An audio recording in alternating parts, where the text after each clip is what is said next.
This meeting is being recorded. Sur la barre de tâches, on voit 3 tutos. Bonjour à tous et bienvenue à cet agro-webinaire du début de printemps. Et nous allons aujourd'hui parler des innovations digitales sous forme de co-développement pour faire face au changement climatique grâce à un hackathon à la ferme. Et pour ce webinaire, je vais laisser la parole dans quelques minutes à François Brun de l'ACTA qui va animer ce webinaire et qui présentera tous nos intervenants. Et moi, dans un premier temps, le temps que vous arriviez tous dans la salle, je vous rappelle que vous avez 2 boutons pour interagir avec les intervenants et l'animateur. Le premier bouton est le bouton discussion qui vous permet de nous donner des informations ou de me faire part de vos éventuels soucis techniques. Le deuxième bouton est le bouton Q&R pour questions et réponses. Et là, c'est pour poser toutes vos questions aux intervenants. Et donc, on vous conseille de pouvoir l'utiliser au fil des interventions pour qu'on puisse organiser les questions et du coup les réponses pendant le temps des interventions. Et donc, je vous rappelle, discussion et questions-réponses. Je vais laisser maintenant la main à François qui va introduire ce webinaire et présenter nos intervenants. Et bon webinaire à tous. Merci. Du coup, je vais vous présenter, je vais vous introduire du coup ce séminaire qui vise à vous présenter comment on peut co-développer des innovations digitales pour faire face au changement climatique grâce à un hackathon à la ferme. Donc, en gros, on va faire finalement un retour sur l'événement du hackathon du Varenne de l'eau et du changement climatique qui a eu lieu du 3 au 5 décembre 2021 dans la Drôme. Et donc, cet hackathon a été organisé par le ministère de l'Agriculture et concrètement par les acteurs de terrain, donc l'ACTA, les réseaux des instituts techniques agricoles, les chambres d'agriculture avec la chambre d'agriculture de la Drôme, l'INRAE et Météo France ainsi que la société ITK. Le Varenne de l'eau et de l'adaptation au changement climatique, en fait, c'est une réflexion collective qui vise à construire des politiques durables pour la résilience du modèle agricole face aux aléas climatiques. Il a été impulsé par le président de la République et lancé le 28 mai 2021. Ça s'est étalé sur environ 9 mois. Et il y avait 3 grandes thématiques, dont la première thématique visait à se doter d'outils d'anticipation et de protection de l'agriculture dans le cadre de la politique globale de gestion des aléas climatiques. Et en fait, dans cette thématique-là, on s'est posé la question, enfin les acteurs au niveau du gouvernement se sont posé la question, comment faire émerger des solutions de demain et doter les agriculteurs d'outils numériques d'anticipation et d'adaptation aux effets du changement climatique. Et il a été proposé en fait de réaliser un hackathon. Donc, qu'est-ce qu'un hackathon? En fait, il y a différents concours pour faire émerger des idées de services dans le monde agricole et même sur d'autres domaines d'application. Et je voulais juste revenir sur 3 grands types d'événements. Il y a un premier type d'événement qu'on appelle des Startup Weekends, où là, le résultat attendu, c'est plutôt une idée d'entreprise avec une démonstration de son intérêt, un positionnement et son modèle économique, avec souvent des participants qui sont plutôt des entrepreneurs, des experts du domaine, des designers, des communicants éventuellement.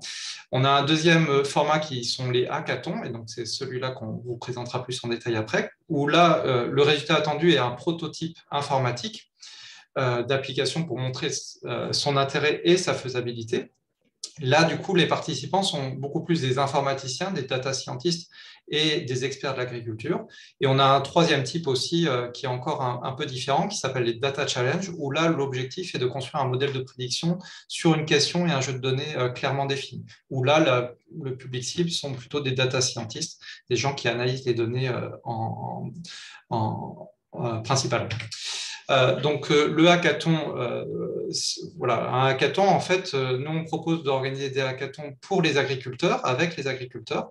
Et donc, un hackathon, c'est un marathon de code, en fait, en 48 heures à la ferme. Et donc, concrètement, ça se déroule sur le week-end, hein, c'est comme ça qu'on l'avait prévu. Et l'objectif est bien de réaliser des prototypes opérationnels d'outils permettant de faire répondre à une question. Et donc là, dans ce cas-là, les questions autour du changement climatique et de l'adaptation.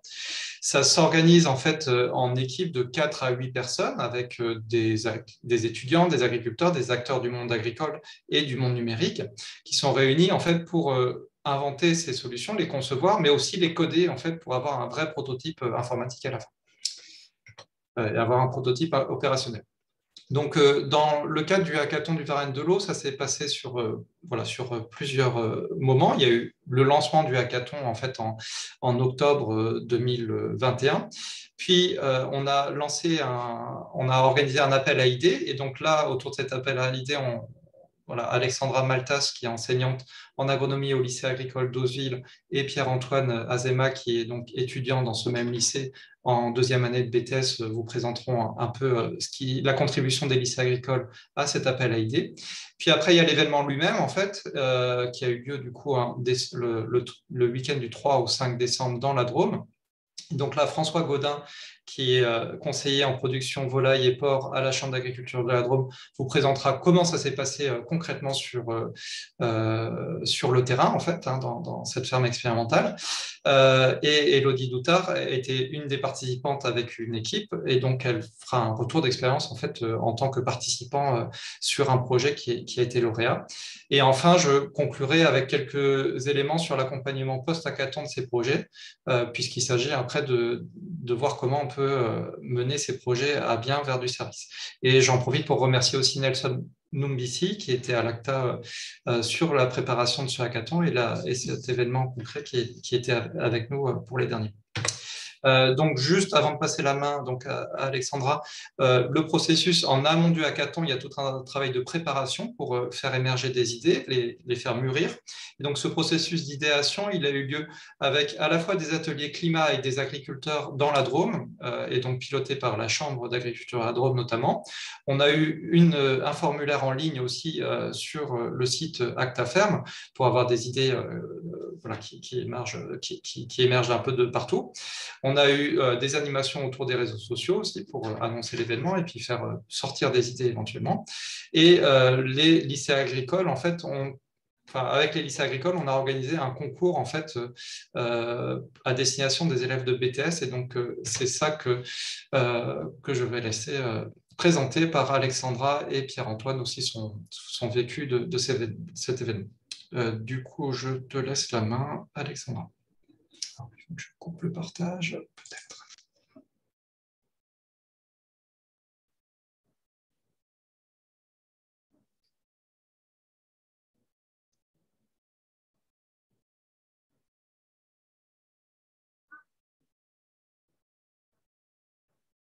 Alexandra, on ne t'entend pas, Alexandra. Ouais.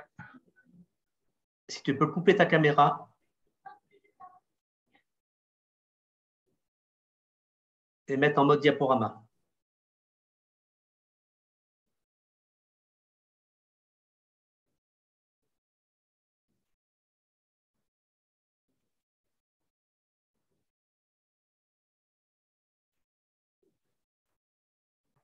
Il y a un petit problème de bande passante. Alors, on voit ton diaporama, mais on ne t'entend pas. Un problème de son.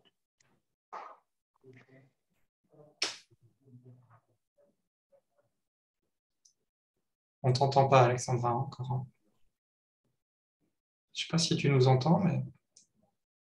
Faut que tu réactives ton son, Alexandra, pour voir. Parle là pour voir. Excusez-nous. Hein. Alexandra.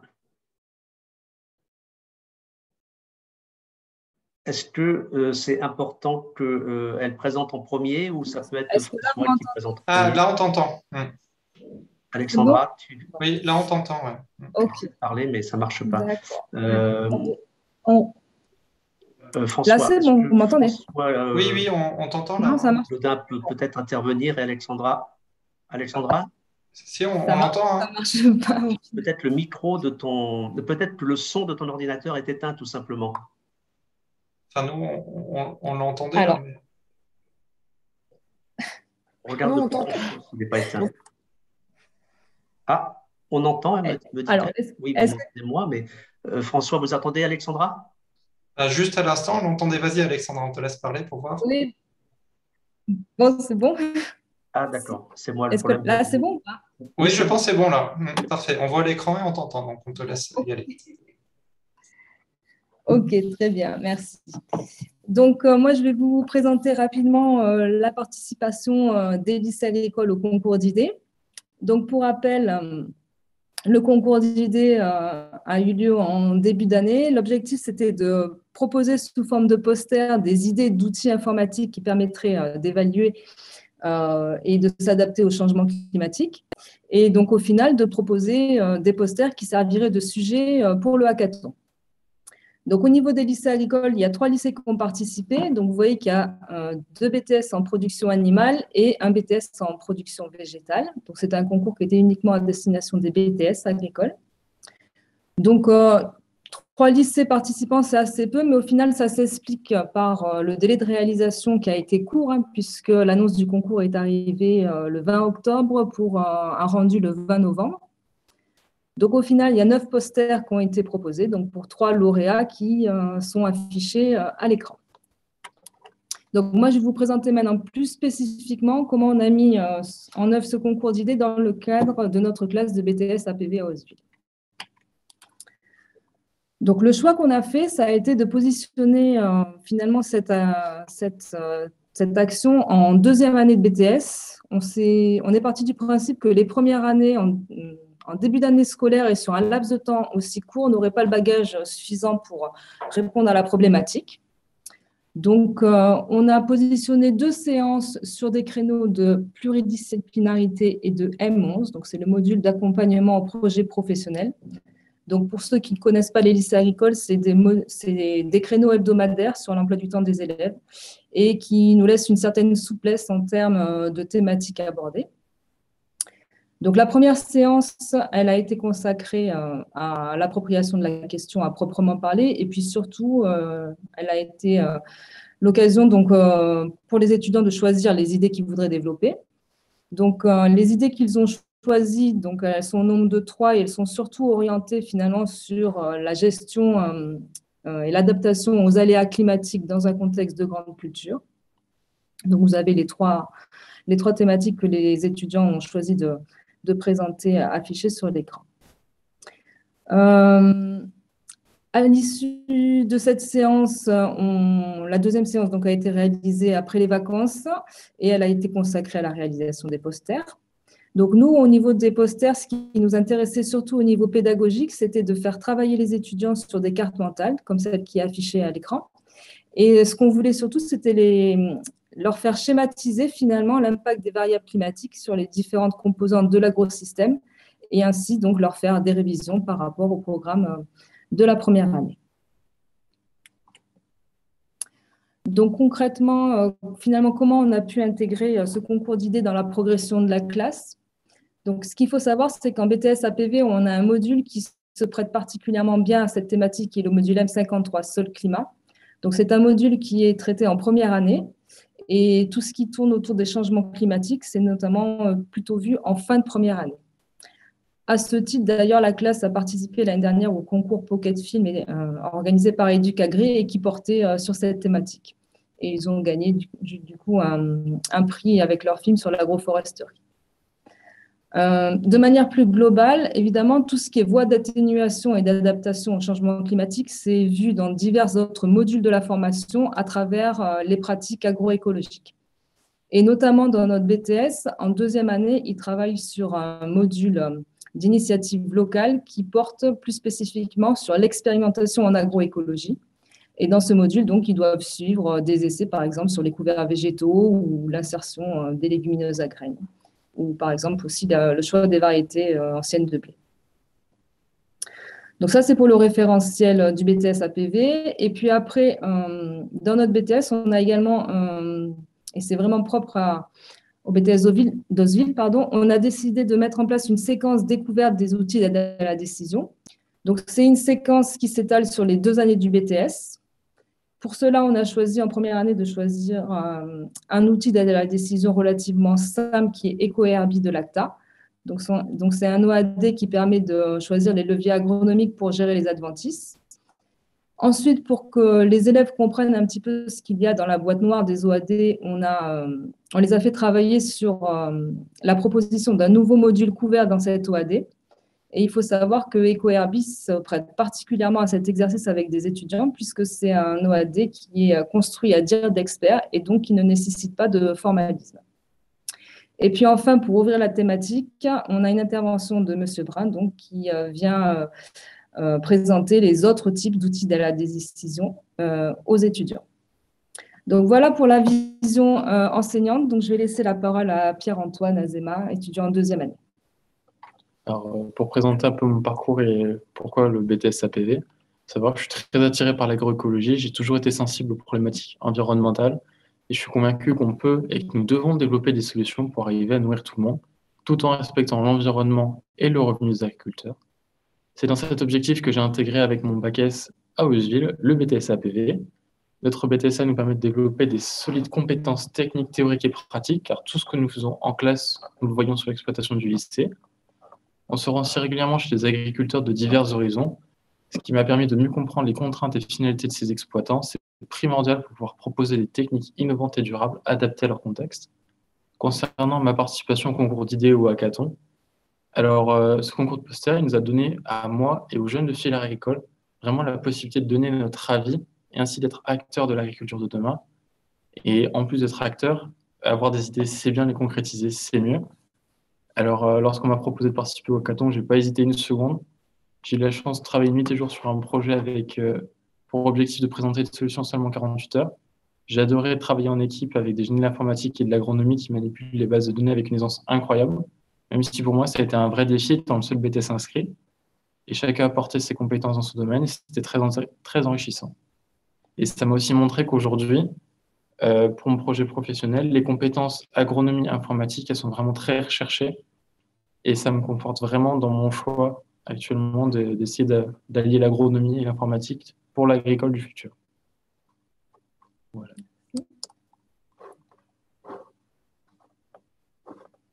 Je vais reprendre la main pour présenter.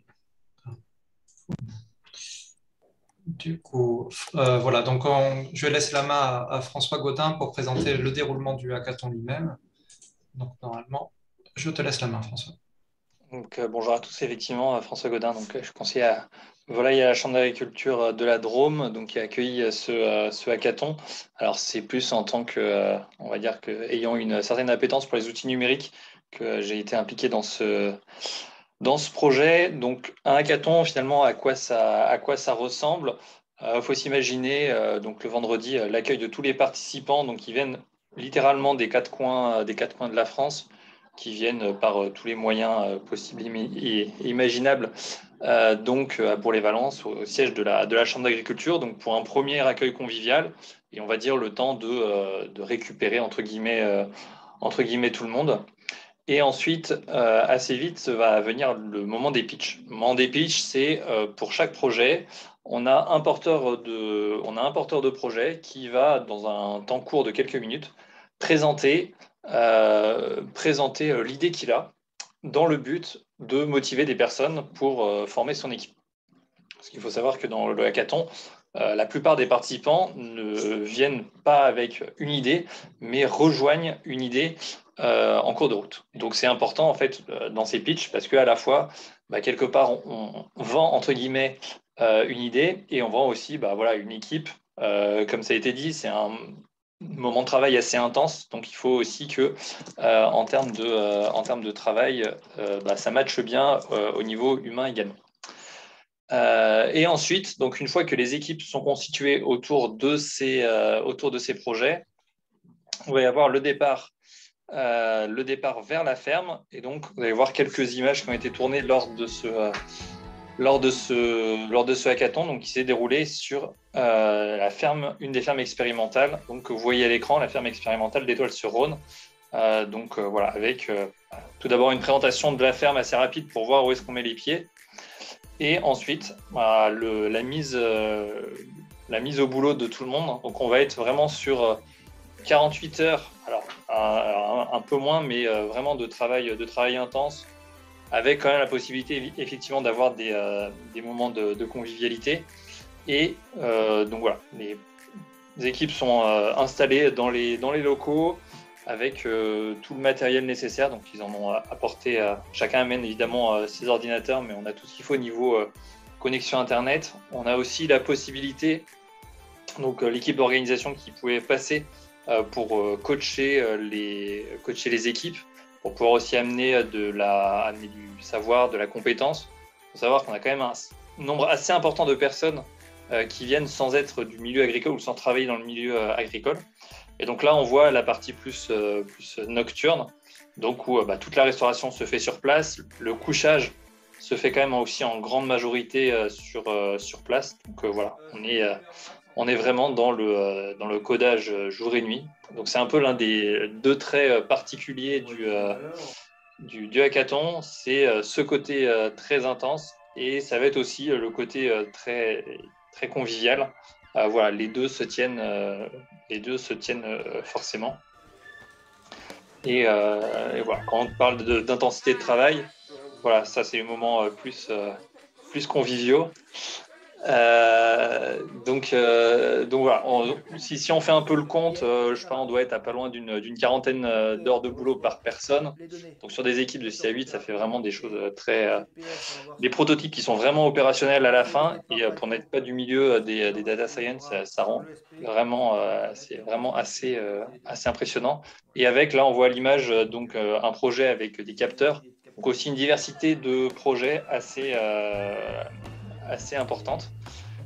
Et donc, tout ça pour aboutir le dimanche en fin de matinée à la présentation des pitchs de fin de projet. Donc, où il y a une explication du contexte, de l'intérêt et de l'intérêt et une démonstration de l'application, le tout qui se fait devant, je pense François, tu peux mettre pause. Et le tout qui se fait devant un jury. Donc un jury qui est pas forcément connaisseur en termes informatiques, on va dire. Donc dedans de mémoire, on avait 3 agriculteurs, dont certains sont des élus au niveau de la Chambre ou de l'ACTA, et le directeur d'un lycée agricole. Voilà, où finalement on gère à la fin ce qui va départager les projets.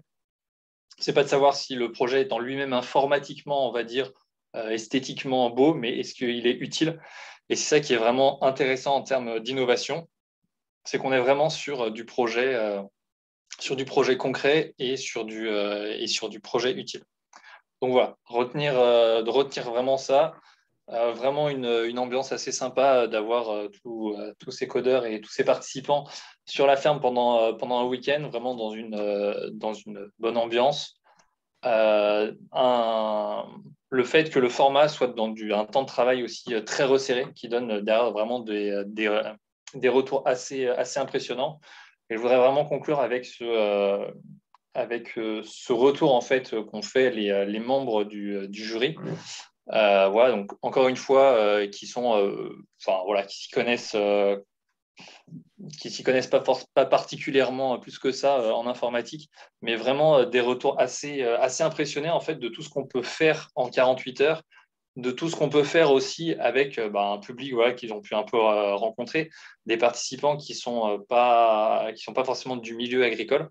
Et donc vraiment des perspectives hyper intéressantes en fait de dialogue entre le monde agricole de celui que nous, on peut voir au quotidien et les aspects plus de développement informatique.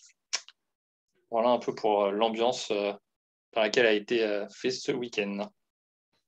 Merci François. Du coup, on va avoir le retour d'expérience d'un des lauréats, enfin d'une participante d'une équipe lauréate. Donc, je laisse Élodie, je te laisse la main pour partager ton écran et présenter ce retour d'expérience. Oui, alors, tac, normalement c'est bon là. Ouais. Ok. Donc bonjour à tous. Alors, donc moi je suis Élodie Doutard, donc je travaille à l'Institut de l'élevage et effectivement j'ai participé à cet hackathon et donc je vais vous partager notre expérience et puis surtout finalement le côté quel est l'intérêt pour la recherche appliquée. Donc, nous, on a travaillé, donc notre challenge, en fait, notre projet s'appelait Il fait chaud. Alors, si je décris un peu le projet avant de vous dire la suite, donc nous, on était une équipe, on avait 3 data scientists, 3 développeurs et 2 ingénieurs agronomes. Et en fait, on s'est lancé donc sur le défi de développer donc une application en 48 heures, hein, comme ça a été dit. Et le but, c'était de trouver un bon indicateur pour anticiper le stress thermique subi par les animaux, et là, en l'occurrence, les vaches laitières. Et ça a été donc de développer une application pour répondre à cette attente. Et en même temps, on a mis aussi développer un petit capteur. Donc voilà ce que se donne notre projet. Donc, ce qu'on a fait au final, donc ça a été totalement créé pendant ces 48 heures. Donc, vous avez à gauche une copie d'écran de l'application qui a été développée donc, par nos informaticiens, et les data scientists, eux, ont plutôt travaillé sur le côté traitement des data. Donc là où en fait vous avez un exemple, c'est un indicateur, donc on a pris en 2019. Il fait chaud et au final, on suit. Donc, vous avez les bulles, c'est ce qu'on appelle le THI, qui est utilisé actuellement, qui est un indicateur qui combine température et hygrométrie. Quand c'est vert, c'est que tout va bien. Quand c'est jaune, c'est un peu moins bien. Et quand ça devient rouge, ça devient important. Et ce qu'on voit, le THI, c'est qu'à partir du 2 juillet, il recommence à redevenir jaune et après vert. Alors que nous, la courbe que l'on a mis en place, qui s'appelle la charge thermique, qui a été développée durant cet hackathon, elle ne redescend pas tout de suite parce qu'en fait, les animaux ont subi un stress thermique pendant X temps. Et ce n'est pas parce que les températures sont descendues et donc que le THI est revenu au vert que les animaux ne souffrent plus. Et c'est pour ça que la charge dit toujours, tant que vous êtes au-dessus de la ligne rouge, il y a une alerte, vos animaux souffrent. Donc ça, c'est vraiment l'indicateur qui a été mis en place durant ces 48 heures. Et à côté, vous avez le petit capteur qui a été développé aussi durant cet hackathon avec nos ingénieurs agronomes, qui permet dessus d'afficher la température, de suivre et de mettre une alerte quand le THI et la charge thermique passent au rouge, quoi. Donc ça, c'est ce qu'on a développé. Donc moi, je voulais revenir plutôt sur l'intérêt de cette expérience, aussi bien pour nous que pour les instituts et pour la recherche appliquée. Donc déjà, une première étape, c'est le avant, parce qu'effectivement, nous, on est arrivé en tant qu'institut technique avec un projet. On a d'abord commencé à interroger tous nos collègues, choisir un sujet, se poser la question, donc en adéquation avec les attentes de l'organisation, hein, donc là, tout ce qui était changement climatique. Et donc c'est pour ça qu'on est passé sur le stress thermique. Après, il a fallu, avec nos collègues, définir un objectif concret et précis, de manière à arriver et justement faire ce pitch de 4 minutes pour convaincre, parce qu'en fait, effectivement, on arrive avec un sujet et une partie de l'équipe, mais elle n'est jamais au complète et on va se faire rejoindre par des gens d'extérieur. C'est aussi ça l'intérêt. Ensuite, il a fallu récolter des données, parce que si on arrive là-bas sans données, ça ne sert pas à grand-chose. Donc là, on a mis tout notre réseau en place avec les fermes expérimentales et on a ramené de la donnée. Et après, on explicite nos attentes, on la décrit et on part. Ensuite, on arrive à l'événement. Donc là, on a présenté notre piste pendant 4 minutes et on est arrivé data scientist et ingénieur agronome. Et ce qui nous manquait, c'était surtout des compétences informatiques. Donc, des développeurs informaticiens sont venus nous rejoindre. Donc, eux sont totalement déconnectés du monde agricole. Donc, c'est super intéressant. Et donc là, on vous l'a montré. Mais en gros, pendant cet événement, effectivement, ça permet d'échanger. On communique beaucoup. Alors, effectivement, il y a des moments, c'est un peu plus fun. Vous nous voyez danser à un moment donné. Il faut s'imaginer qu'on est à 4 heures du matin et qu'on est tous fatigués. Mais par contre, ce qui est hyper intéressant, c'est qu'en 48 heures, on produit énormément, on teste, on reteste, et il y a plein d'idées qui fusent. Et pour émettre un projet et puis des résultats, c'est super intéressant. On passe effectivement par toutes les émotions. Il y a des moments où on est joyeux, d'autres c'est plus compliqué. Les nuits sont courtes, on dort sur le sol selon le matériel que vous avez apporté. Et après, donc ça se passe dans la bonne humeur. Il y a l'équipe d'animation qui passe nous voir, qui s'interroge, etc. Et après, donc, notre résultat va être présenté. Donc, on a 4 minutes pour présenter ce qu'on a fait, donc présenter notre application et les résultats obtenus. Donc, ça aussi, c'est court, intensif, mais ça demande une bonne préparation. Mais le but, c'est vraiment de montrer ce qu'on a réussi à faire.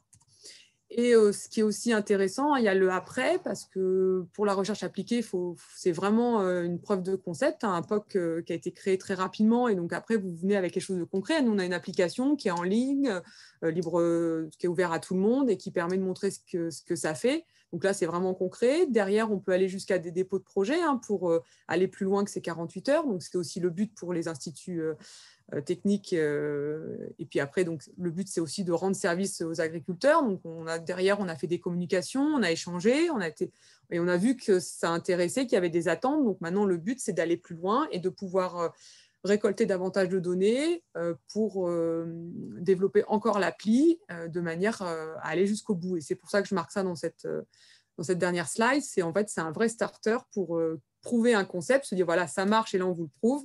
On va aller à la suite, on voit si c'est un intérêt terrain et on développe. Donc, voilà ce que je voulais. Donc là, vous avez toute l'équipe qui était au présent ce jour-là. Et ce que je vais vous raconter comme retour d'expérience sur ce type d'événement. Et je le conseille à tous parce qu'on apprend beaucoup de choses. Merci.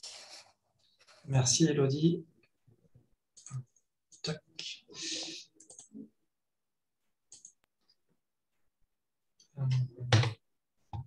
Du coup, je vais reprendre la main pour aller vers la conclusion, parce qu'en fait, une fois que le hackathon est fini, les lauréats repartent avec leur prix, et, voilà, qui n'est pas négligeable. Le prix, ça permet, on a toujours misé là, sur avoir des prix assez attractifs, ça permet de faire venir des gens extérieurs au monde agricole, et voilà, c'est aussi important dedans. Mais après, ça ne s'arrête pas là, en fait, l'aventure des projets, et donc c'est tout ce qui se passe après le hackathon que je vais vous décrire. Parce qu'il y a une grande question, c'est comment on passe après de ce prototype là, qui a été développé en 48 heures à un véritable service. Donc là, on a eu 8 prototypes développés en 48 heures et qui permettent de présenter l'idée, de communiquer autour, de la mettre en œuvre concrètement aussi sous la forme d'un prototype qui permet d'avoir un effet un peu de bluff auprès d'un jury. Enfin, bluff, pas de façon négative, c'est-à-dire ça permet de montrer vraiment qu'on est capable de faire des choses comme ça avec des moyens un peu limités, mais regroupés de façon assez intense dans le temps. Et après se pose la question de comment on passe à un service opérationnel. Donc pour nous, il y a 2 parties. Il y a une partie communication, communiquer sur ce qui a été réalisé pendant le hackathon, les projets qui ont été réalisés, une partie montage de services pour la suite, pour aller vraiment jusqu'au bout. Alors sur la partie promotion des idées et des prototypes, dès la suite du hackathon en décembre, en fait, on a récupéré l'ensemble des petites vidéos de démonstration en fait, des projets, la description du projet, des éléments comme l'ensemble du code en fait, qui a été développé pendant le week-end, pour avoir des fiches qui sont présentées là sur le site donc www.actaferme.fr, où pour chacun des projets en fait, qui a été développé, on a un petit résumé, on a cette petite vidéo de démonstration et puis on a aussi le code qui est téléchargeable, le code source qui est complètement mis à disposition. Donc ça, c'est la première étape de communication. Une autre étape de communication, c'est qu'on a profité du Salon de l'agriculture pour rebondir sur l'événement, représenter un peu comme on fait aujourd'hui d'ailleurs, représenter un peu l'événement, communiquer un peu dessus et présenter quelques projets. Mais après, en parallèle, dès janvier 2022, on a aussi refait un tour avec l'ensemble des 8 équipes. Il y avait quand même une 50aine de participants au total, répartis dans ces 8 équipes. Lauréats ou non, pour nous, c'est important d'aller chercher à accompagner les équipes, qu'elles soient lauréats ou non. Voilà. Et donc, dans ce premier échange, c'était de voir déjà s'il y avait des volontés des participants, des uns ou des autres, de reprendre le projet, de continuer le projet dedans, c'est-à-dire, par exemple, créer une entreprise ou à l'intérieur de leur structure, aller développer ce projet, avec différentes modalités. En février jusqu'à maintenant, donc cette réflexion, elle s'est poursuivie au sein de chaque équipe pour la suite, et puis avec un accompagnement au cas par cas, et aussi de voir quels moyens financiers on peut mobiliser ensuite pour la suite, qui dépasse, nous, la mission d'organisateur un peu, mais voilà, l'accompagnement, par contre, ça nous semble important de continuer à accompagner ces équipes. Alors après, il y a plusieurs grandes modalités. On a des projets qui vont plutôt avoir une poursuite en interne, c'est-à-dire où finalement le projet en interne dans une structure dans laquelle les participants étaient salariés, en fait, parce qu'on a des projets en fait où ce qui a été montré dans le hackathon, ça correspond en partie ça correspond en partie à des idées qui étaient dans les structures, et donc voilà, il y a une réflexion en interne. Il y a des projets où en fait le projet il peut pas être mené comme ça tout de suite, parce qu'en fait le hackathon a permis de se rendre compte qu'il y avait un travail de R&D peut-être à mener pour aller un peu plus loin sur des aspects peut-être d'analyse de données, de modèles prédictifs, de choses comme ça. Et donc là, il y a un travail éventuellement de répondre à un appel à projet financé pour financer des projets de R&D. Donc là, on a un ou deux projets qui sont plutôt dans cette philosophie actuellement. Il y en a dont un qui a déposé un appel à projet CASDAR. On a ouvert la possibilité, comme tout le code source est ouvert, qu'on a communiqué largement, on a ouvert la possibilité aussi par une reprise qui n'était même pas participante au hackathon. Et donc là, on a a priori 2 projets qui intéressent une entreprise. Et en ce moment, il y a actuellement un montage avec cette entreprise et les porteurs de ces équipes, et nous, en qu'accompagnement, pour essayer d'aller chercher des financements auprès de BPI, en fait, à travers un appel à projet innové pour la transition agroécologique, pour trouver les moyens pour développer le service concret et aller plus loin. Donc ça, c'est vraiment en cours, avec un dépôt qui est prévu dans les prochaines semaines, d'ici début de l'été. Et puis, il y a aussi ce qui a été évoqué aussi par une ou deux équipes, c'était aussi de pourquoi pas poursuivre en mode un peu associatif, c'est-à-dire créer une association qui permet de porter la suite du logiciel, notamment pour certains projets qui avaient visiblement un intérêt pédagogique assez fort. Voilà, donc ils se sont dit que ça pourrait être intéressant d'avoir cette modalité. Voilà, je voulais juste finir là-dessus pour conclure, et puis on va pouvoir prendre les questions. Et donc j'en profite quand même avant de remercier déjà tous les intervenants là d'aujourd'hui, mais aussi tous les participants et organisateurs lors de ces journées de hackathon, avant le hackathon et aussi après, il ne faut pas oublier toute la partie avant et après. On va passer aux questions. Alors, je ne sais pas s'il faut que je départage mon écran ou pas. Oui, c'est mieux, tu départages. Alors, ça, on vous voit bien. Et voilà, pour te laisser le temps de respirer, une première question de Laure qui dit bonjour, je n'ai pas compris si cet hackathon a été mis en place sur demande du Varenne de l'eau ou bien si c'est l'ACTA qui a proposé de répondre à la thématique par un hackathon. Alors, je peux répondre là, je pense que c'est le plus simple. Donc, a priori, en fait, au niveau, voilà, le Varenne de l'eau était structuré sur ces 3 thématiques, et il a été imaginé dans la thématique 1 d'organiser un hackathon par le ministère. Ils se sont dit que c'était un format un peu différent dedans, mais le hackathon ne couvre pas toute la thématique 1. Il y a eu un travail aussi avec des groupes de travail au sein de la thématique 1. Mais en plus de ce travail avec des groupes de travail, ils se sont dit, voilà, on peut rajouter cette histoire de hackathon. Et en fait, nous, côté ACTA, on a une certaine expérience de l'organisation des hackathons avec les hackathons à la ferme qu'on a organisés en 2018 et 2019 en Champagne, enfin en Champagne-Ardenne et dans le Gers. Et donc, voilà, on était identifiés pour ça. Donc, ils nous ont proposé de porter ça. Donc, voilà, c'est le ministère qui pilotait, mais après, c'est l'ACTA avec ses partenaires qui l'ont organisé. Peut-être, François, je vais poser les questions parce que finalement, il y a certains qui te concernent. Peut-être certaines qui me concernent, j'ai l'impression. Donc, je vais reprendre la main. Donc, Hélène qui pose la question, quelle est la plus-value d'organiser cet événement sur une ferme expérimentale?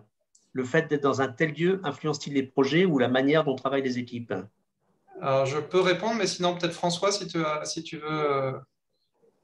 Oui, effectivement, c'est une bonne question qui se pose. L'idée dans laquelle on était parti, c'était que le fait d'être sur une ferme, alors une ferme expérimentale, c'était que la ferme expérimentale avait l'avantage d'avoir des locaux assez grands pour accueillir tout le monde. Je sais que François pourra le réexpliquer, mais au niveau de l'ACTA, sur les autres hackathons, c'était sur plusieurs fermes. Mais l'idée, alors là, qui a été un peu plus compliquée à mettre en place pour des raisons principalement de timing et de saison, l'idéal, c'est de pouvoir avoir des agriculteurs qui puissent passer pendant le week-end ou des acteurs. Enfin, voilà, je sais, pour prendre cet exemple, j'ai un collègue en arboriculture qui est passé pour rediscuter aussi. C'est vrai que parfois sur des projets où les thématiques ne sont pas forcément bien connues, c'est bien de pouvoir avoir un retour concret d'agriculteurs qui dit non, ça finalement, c'est ça, on ne va pas le faire, ça, on ne va pas l'utiliser, ou ça, au contraire, on ne va pas le faire. Donc voilà, ça permet de donner, le fait d'être sur une ferme, ça permet de donner ce cadre et d'avoir un exemple, on va dire, sous la main. Ok, Élodie, peut-être, en complément, qui a participé. Après, l'avantage, c'est qu'on travaille sur des données en élevage, en agriculture, en végétal. Et c'est vrai que d'être dans ce lieu-là, c'est quand même intéressant. On voit les choses. En plus, on a commencé par une visite de la ferme SP, donc ça met dans le bain. Et je trouve que c'est quand même un plus, quitte à faire un hackathon à la ferme, autant être dans une ferme, et donc une ferme expérimentale pour être dans le milieu. Et puis effectivement, de poser les questions aussi. Imaginez qu'il y a des gens qui ne sont pas du tout du milieu et de pouvoir poser quand même les questions aux personnes du site et de voir aussi, n'oubliez pas qu'on est là pour développer quelque chose qui est utile pour les agriculteurs et pour le milieu. Donc, c'est bien d'être sur place. Donc, oui, c'est un plus. Peut-être je ne sais pas l'intention d'Hélène, mais peut-être que dans l'intention d'Hélène, il y avait pourquoi les fermes expérimentales et pas dans une ferme, une ferme d'agriculteurs. Alors, je peux peut-être compléter ce que disait François. Nous, on avait l'ambition d'essayer de le faire dans des fermes réelles, en fait, avec 2-3 fermes en parallèle dans la Drôme, mais se pose vite la question en fait de la météo au mois de décembre. Et en fait, le planning du ministère était très très contraint. C'est-à-dire, il fallait absolument qu'on organise cet événement avant Noël. Donc de toute façon, on n'avait pas trop le choix, sachant qu'il a été lancé, toute la démarche a été lancée début septembre, en gros, fin août, début septembre, les tout premiers échanges en fait avec les partenaires. Donc après, on s'est, voilà, sachant que les possibilités étaient un peu limitées, et donc la chambre d'agriculture de la Drôme avait cette ferme expérimentale à mettre à disposition qu'on avait repéré assez tôt. On se dit que c'était très très bien dedans. Voilà. Après, la différence, en fait, peut-être le problème, c'est que dans une ferme expérimentale, c'est que le week-end, il n'y a pas vraiment beaucoup de salariés, donc ça, c'est un peu dommage, ça ne favorise pas les échanges. L'avantage, si on a été peut-être dans des fermes réelles, c'est que l'exploitant, c'est une relation qui peut être un peu différente avec les exploitants, comme on l'a fait d'autres fois. Mais voilà. Par contre, ce qui était vraiment très pratique, c'est que les lieux étaient vraiment très, très confortables et très bien. Et par contre, aussi d'un point de vue des participants, il faut réaliser que là, on a peut-être plus des 2/3 de gens qui ne sont pas issus du monde agricole. Et donc, pour eux, c'est vraiment une découverte, en fait, que ce soit une ferme réelle ou une ferme expérimentale, ça n'a pas tellement d'importance finalement pour eux. Et voilà, ils pouvaient voir le matériel, les champs autour, les dispositifs. Peut-être une question un peu dans le prolongement d'Isabelle qui dit, est-ce que les projets produits pendant le hackathon peuvent avoir un impact direct sur l'activité de la ferme qui a accueilli le hackathon? C'est-à-dire, est-ce que tout ce qui est produit pendant le hackathon peut servir déjà, ou est-ce qu'il faut des développements supplémentaires? Alors François, tu as montré comment on évoluait après le hackathon, mais voilà, est-ce que… Alors, ouais, pour compléter, là, en fait, on utilise le lieu voilà, pour faire les travaux, mais ce n'est pas complètement lié aux données de la ferme expérimentale ou des fermes qui auraient pu nous accueillir. Du coup, il y a une certaine… voilà, ce n'est pas complètement corrélé. Par contre, voilà, il peut y avoir le contexte et les échanges quand on a fait d'autres événements similaires dans d'autres fermes, les échanges avec l'agriculteur qui vont faire, voire utiliser certaines de leurs données. Ça peut être fait. Mais après, il y a quand même tout un travail post-événement à consolider le prototype et aller vers un vrai service, parce qu'en fait, c'est quand même pas suffisant 48 heures, même s'il y a 5-6 personnes, il y a un peu de travail avant pour construire un service opérationnel réellement. Ouais. Je pense, si je peux compléter, je pense qu'il faut aussi voir que dans les projets, il y a des projets qui sont, où dans la version finalisée, ce sera de l'utilisation au niveau de la ferme, mais il y a aussi des projets et des applications qui sont à d'autres échelles. Je pense par exemple à des projets sur de la cartographie à l'échelle du territoire, où là, c'est plus des aspects pédagogiques ou des aspects de réflexion à d'autres niveaux. Et où là, par contre, voilà, avec un peu de développement en plus, ça pourrait tout à fait être utilisé en local mais voilà, à une échelle un peu plus grande que celle de la ferme. Merci. Alors, il y a ensuite des questions plutôt sur les questions de recrutement des ressources humaines pour ce hackathon. Une question, quelles ont été les ressources humaines nécessaires pour organiser le hackathon? C'est-à-dire en amont, l'organisateur de hackathon, comment ça se passe? Ouais, je vais peut-être répondre à ça pour l'ensemble, du coup. Désolé pour les autres intervenants. C'est une bonne question parce qu'en fait, c'est vrai qu'il ne faut pas négliger, parce qu'on a eu un échange en fait tout juste la semaine dernière avec des collègues du Canada, du Québec, qui sont intéressés pour organiser ce même genre d'événement chez eux.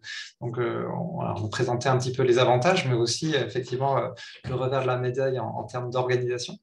Et donc là, en termes de préparation, on avait sur ce projet, on avait un CDD de 6 mois en fait, dans le cadre du projet mené par le ministère de l'Agriculture, qui permettait toute la partie coordination, organisation en amont de l'événement, pendant l'événement en fait, hein, la partie communication, logistique, etc.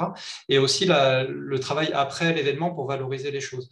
Et voilà, il faut au moins compter là-dessus, sachant qu'on a aussi mobilisé pas mal la Chambre d'agriculture de la Drôme, hein, François pour trouver les sites et ses collègues pour l'organisation pratique, etc. Plus de différentes personnes dans les organisateurs, donc ça demande pas mal de ressources. Et après, sur le week-end même, il y a aussi des ressources, toutes les ressources, en fait, il faut être plusieurs en fait, pour organiser, pour que ça marche. Il faut être, donc, on était 5, 6, hein, c'est ça, François, sur place à s'occuper des personnes quasiment tout le temps pour la partie logistique, certes, mais aussi tout ce qui est échange, conseil, mettre à disposition les données météo. Voilà, c'est un peu tout ça qu'il faut. Donc, voilà, ça demande pas mal d'énergie, en fait, effectivement. Et donc, après, sur le mobilisation et le recrutement, je peux peut-être dire quelques mots là-dessus. Donc là, on était un peu contraint par le temps parce que le timing était un peu resserré, en fait, hein. Nous, on envisage souvent d'étaler un peu ça plus dans le temps pour lancer les choses, mais avoir un peu de temps pour préparer les choses un peu plus, avec un peu plus de temps. Et donc là, l'événement a été lancé vers mi-octobre, officiellement. Donc, un peu avant, on avait à peu près les choses, mais il nous manquait le feu vert officiel. Donc, on a commencé un petit peu à voir comment on allait recruter des personnes, mobiliser les gens. Mais après, c'était assez court. Donc, on a beaucoup mobilisé à travers à la fois des mailings, en fait, parce comme on a déjà organisé des événements précédents, on comptait sur ces réseaux constitués sur les événements précédents. Sur les réseaux sociaux, beaucoup. Voilà, les différentes choses, en visant beaucoup à essayer d'avoir... on savait voilà, avoir 50 personnes, c'était notre objectif, voilà, qui était un peu haut, parce qu'après, au-dessus, c'est compliqué à gérer, on peut avoir un peu moins. Et donc, on voulait surtout avoir un équilibre avec beaucoup d'informaticiens ou de data scientists, parce que c'est ça qui fait le carburant de l'événement. Et donc, on a recruté en faisant beaucoup d'appels aux différentes écoles d'informatique, différents cercles d'informatique, pour essayer d'avoir un ratio en fait plutôt un tiers agronomes en gros qui ne savent pas spécialement coder, et puis 2 tiers d'informaticiens ou data scientists qui peuvent être des agronomes mais qui savent en tout cas coder. Voilà, pour avoir un certain équilibre dedans. Et je pense que là c'était à peu près ça. Voilà. Ok, et donc il y a une question de Joséphine qui dit que ça ressemble un peu à ce qu'ils appellent les piscines dans les écoles d'informatique. Et donc le recrutement, c'est surtout en passant par les écoles finalement.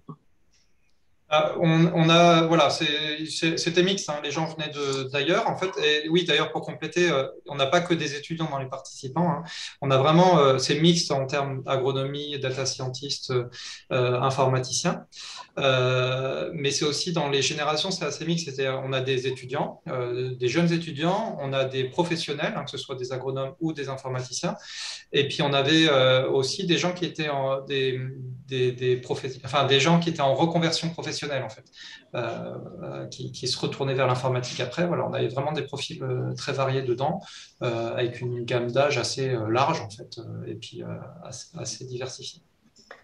Ok, merci. Donc, alors peut-être une question à Pierre-Antoine. Tu es là, Pierre-Antoine, hein, parce que Alexandra est partie, je crois. Et donc, comment tu vois ça, du coup, la participation à des hackathons qu'organiserait l'ACTA parce que finalement, ça peut être des territoires qui organisent ça par rapport à une préoccupation spécifique. Tu te vois participer à des hackathons de ce type, comme celui qu'a présenté François et Elodie, ou comment tu vois ça? Ah bah, moi, déjà, j'ai participé au hackathon et déjà, franchement, je me suis régalé.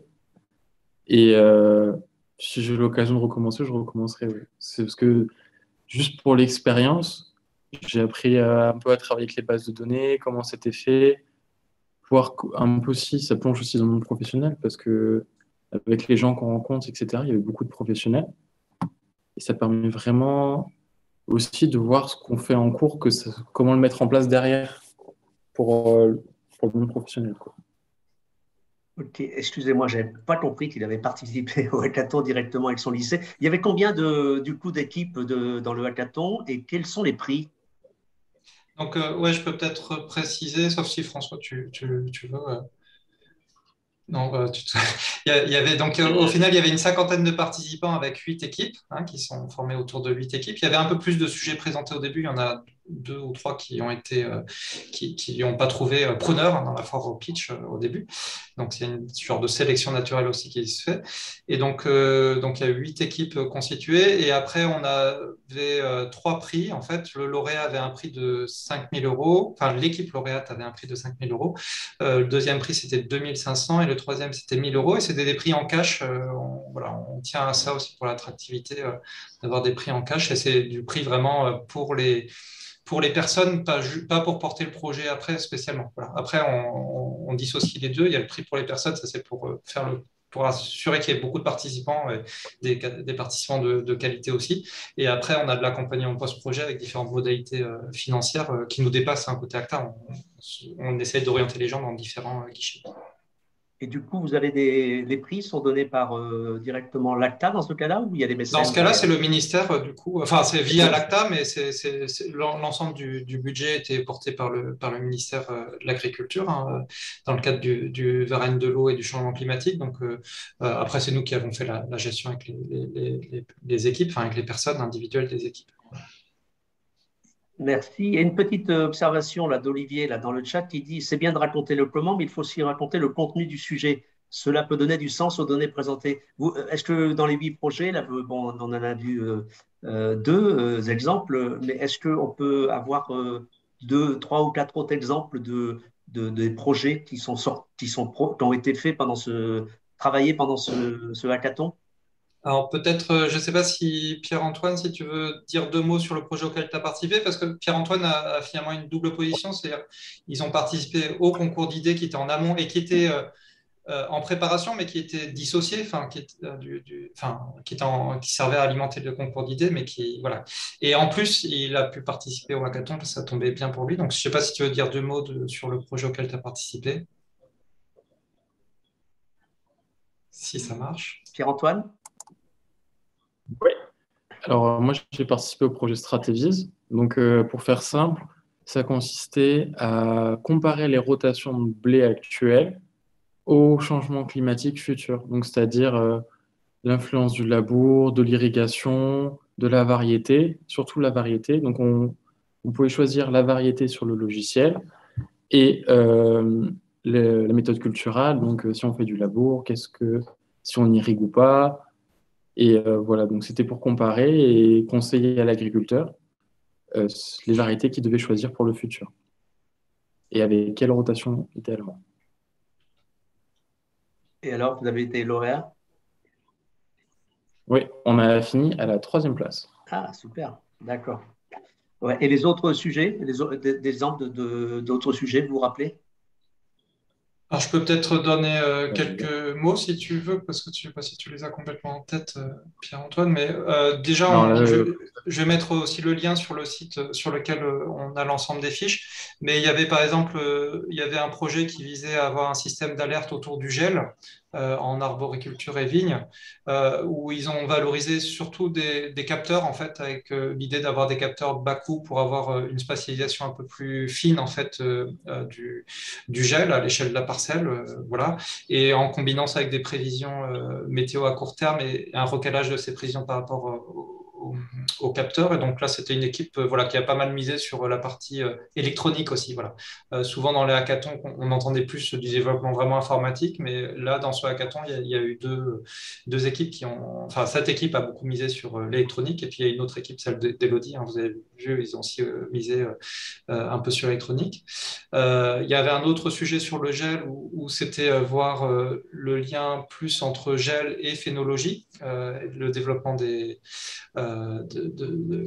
stades, enfin l'avancement des stades en arboriculture et viticulture. Ils ont développé ça sur la viticulture et donc c'est clairement d'actualité. C'était d'actualité l'année dernière, malheureusement ça l'est de nouveau cette année, notamment en arboriculture cette année. Donc vraiment voir comment se passe un peu cette course un peu entre la phénologie qui est un peu en avance et de plus en plus en avance, et puis le gel qui peut rester à peu près. Enfin, en tout cas, ça n'a pas le même changement dans le cadre du changement climatique, la même vitesse de changement, et donc on peut rencontrer des accidents peut-être plus fréquemment et du coup avoir des systèmes pour quantifier les dégâts, les risques de dégâts autour de ça. Et puis après, dans des sujets très différents, il y a des sujets plus de réflexion, donc comme celui qu'a expliqué Pierre-Antoine, mais il y a un autre sujet un peu similaire où c'était avoir un outil Adaptavis, un outil pour raisonner la diversification des cultures en fait face au changement climatique et de voir un peu quels sont les potentiels et les problèmes liés à différentes cultures sur une large échelle, France entière, dans le cadre des scénarios d'anticipation du changement climatique, donc à l'échelle 2050, des choses comme ça.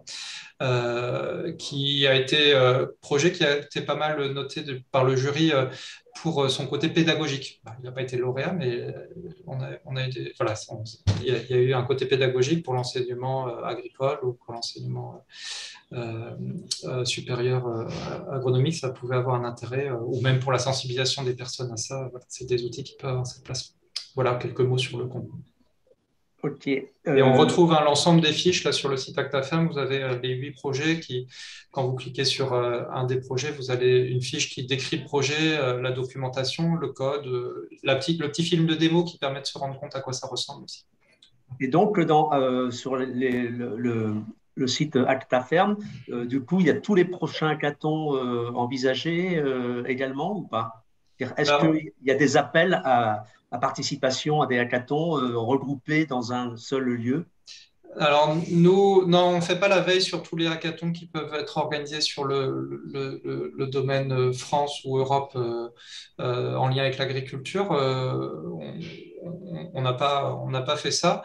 Nous, de notre côté, on a organisé donc ce hackathon, ce concept de hackathon à la ferme en 2018-2019. Après, il y a eu le Covid, donc on devait le faire à Rennes, plutôt sur l'élevage en 2020. On l'a repoussé en 2021, on l'a annulé parce que c'est pareil, on ne le sentait pas avec le Covid. Et puis là, le ministère nous a dit il faut faire un en lien avec le Varenne, donc c'était un peu différent. Et donc en 2022, on n'a pas prévu d'en faire dedans, mais là on imagine peut-être en faire en 2023 du coup, parce que ça prend quand même beaucoup d'énergie, donc voilà, c'est pas notre seule activité, donc on essaie de ménager ça, avec toujours le même principe pour nous, c'est d'essayer de trouver un lieu et de nouer un partenariat local avec chambres coopératives localement. Je trouve que c'est intéressant et avoir différents acteurs autour de ça. Mais quand on organise aussi, il y a toute une question de trouver du sponsoring parce que le budget est non négligeable. Ce qui n'était pas tout à fait le cas là dans le cadre du Varenne, puisqu'il y a une commande des pouvoirs publics et du coup un financement pris en charge par le Varenne qui est pas... Voilà, qui est important. Et voilà, alors que quand on doit chercher du sponsoring, il faut le temps en amont de préparation et il faut aussi que les conditions économiques soient au rendez-vous, ce qui n'était pas le cas dans le Covid. Enfin, on ne le sentait pas aussi pour ça, au-delà des questions sanitaires. Ok, merci. Alors, il y a Pauline a mis une adresse mail. Je ne sais pas, est-ce que vous connaissez cette adresse mail ou est-ce que c'est une personne référente à la chambre, à la PCA concernant les hackathons? Donc, Pauline, je lui ai demandé de me donner. Ah non, c'est une erreur, pardon, d'accord. Et donc, il y a une dernière petite question. Est-ce que ce sont les concurrents eux-mêmes qui apportent leur matériel informatique ou électronique pour les prototypes? Oui, Elodie, tu veux peut-être répondre comment ça s'est passé, vous? Oui, nous, il y avait un des ingénieurs qui avait emmené au cas où, parce que voilà, et puis ça servi, et pareil pour l'autre équipe. Donc oui, on vient avec notre matériel, quoi. Très bien. Eh bien, écoutez, je vous remercie beaucoup pour cette présentation et nous avons conclu cette saison des agro-webinaires d'hiver et le prochain, on fait une pause de 3 semaines. Le prochain aura lieu le 3 mai et on parlera encore des innovations digitales puisque ça concernera les innovations digitales dans la prise en compte du bien-être animal. Donc, je vous remercie tous. Vous pouvez continuer à suivre le programme des agro-webinaires du mardi sur notre site internet et les replays vidéo sur notre chaîne YouTube. Je vous souhaite une bonne semaine et encore merci. À bientôt.